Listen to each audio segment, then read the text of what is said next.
Kapag tiningnan mo ang pandaigdigang mapa ng pananalapi, ang maliwanag na liwanag ay halos palaging nakasentro sa New York, London, Shanghai, o Singapore. Samantala, ang mga lugar tulad ng Myanmar ay nananatiling nakalubog sa dilim, isang lupain ng kawalang katatagang pampulitika, digmaang sibil at matinding kahirapan.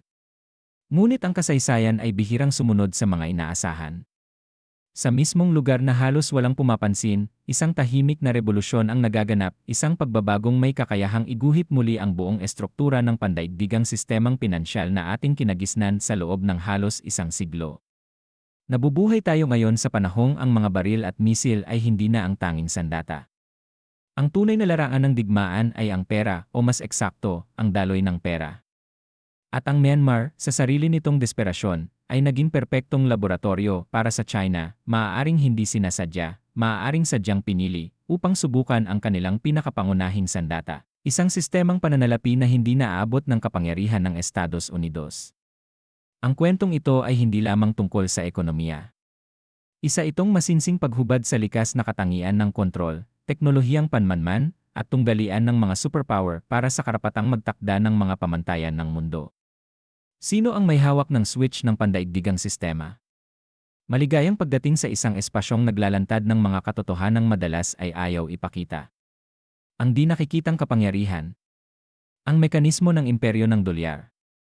Upang maunawaan kung bakit napakahalaga ng mga nangyayari sa Myanmar, kailangan muna nating maunawaan ang kasalukuyang mga patakaran ng laro at kung bakit napakalakas ng impluensya ng Estados Unidos.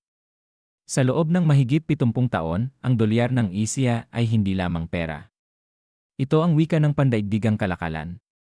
Kapag ang isang kumpanya sa Vietnam ay bumibili ng produkto mula sa Brazil, hindi sila direktang gumagamit ng kani-kanilang pera. Ang lahat ay kino-convert sa dolyar. At upang gumalaw ang dolyar na iyon sa pagitan ng mga bangko, kailangan itong dumaan sa isang secure na messaging system na kilala bilang SWIFT. Maaaring isipin ang SWIFT bilang internet backbone ng pandaigdigang pananalapi. Hindi ito nagtatago ng pera, nagdadala lamang ito ng mga utos. Ngunit ang problema ay ito, bagamat nasa Europe ang punong tanggapan nito, ang sistemang ito ay lubhang na impluensyahan ng Estados Unidos. Halos lahat ng transaksyong gumagamit ng dolyar ay kailangang dumaan sa mga bangkong nakabase sa New York. Dahil dito, nagkaroon ang VA Treasury at Federal Reserve ng isang halos all-seeing eye. Nakikita nila ang galaw ng pandaigdigang salapi.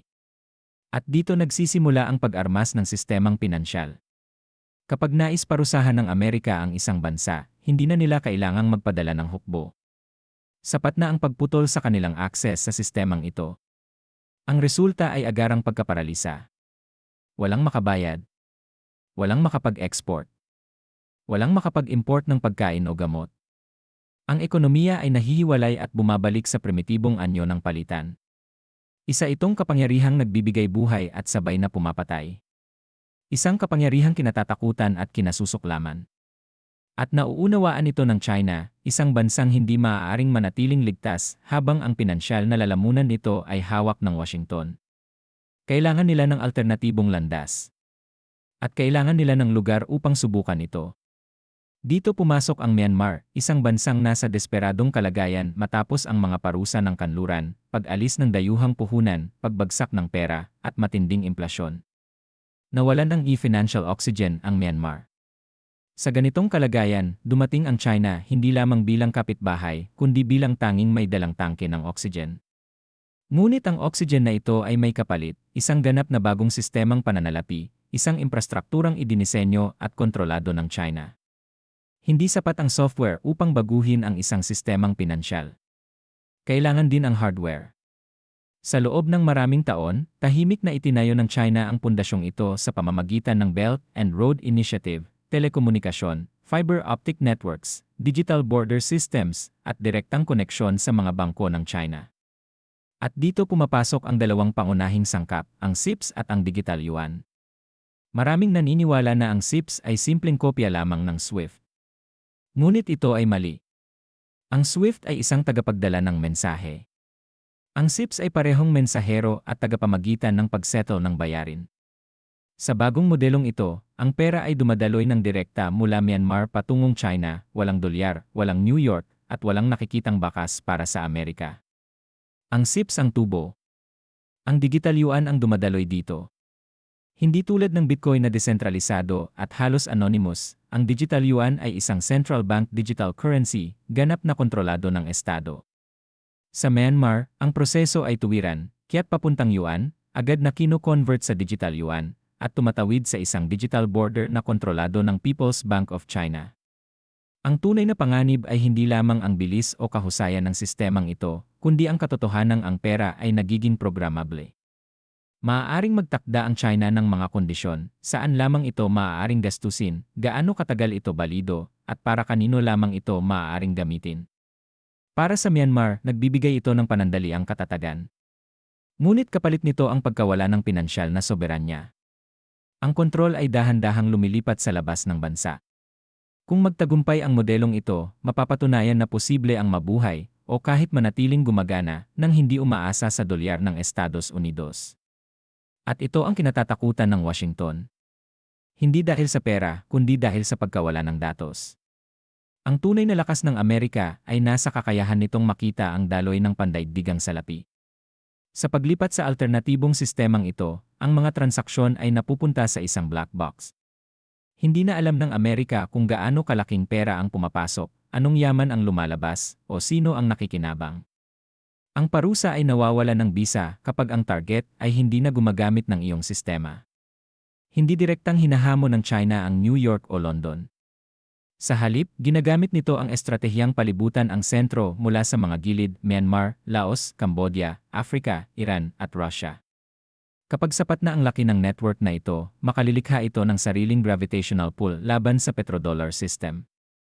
Sa susunod na 2 o 3 dekada, maaaring humantong ito sa isang pira-pirasong mundo, mga hiwalay na currency blocks, mas mahal at mas komplikadong kalakalan, at mas mataas na panganib pampulitika. Maaari rin itong humantong sa pag-usbong ng digital authoritarianism, kung saan ang bawat galaw ng pera ay nasusubaybayan at maaaring pigilan sa isang pindot lamang. At sa gitna ng lahat ng ito, hindi maaaring manatiling neutral ang mga bansang tulad ng Vietnam. May mga benepisyo, ngunit mas malaki ang mga panganib, pressure na pumili ng panig, pagkawala ng data sovereignty, at pagdepende sa dayuhang infrastruktura. Sa huli, ang labanang ito ay hindi talaga tungkol sa pera. Ito ay tungkol sa tiwala at kontrol. Noong ika-20 siglo, itinakda ng Amerika ang pamantayan, malaya ang pera, ngunit kailangang dumaan sa kanilang gate. Sa ika-21 siglo, ang panukala ng China ay iba. Hindi na kailangang dumaan sa gate ng Amerika, ngunit kailangang manatili sa loob ng kanilang paningin. Pareho itong anyo ng kapangyarihan. At ang Myanmar, biktima at sabay na pioneer, ang unang nakakaranas ng bagong kaayusang ito. Isang kaayusang tahimik na gumagana, walang putok ng baril, walang usok, tanging mga linya ng code na unti-unting inuukit ang pundasyon ng lumang sistemang pinansyal. Ang tanong para sa atin ay hindi kung sino ang mananalo. Ang tanong ay kung paano natin poprotektahan ang ating mga ari-arian at kalayaan habang ang mga higanteng ito ay patuloy na yayanig sa mundo. Ang panahon ng patag na mundo ay tapos na.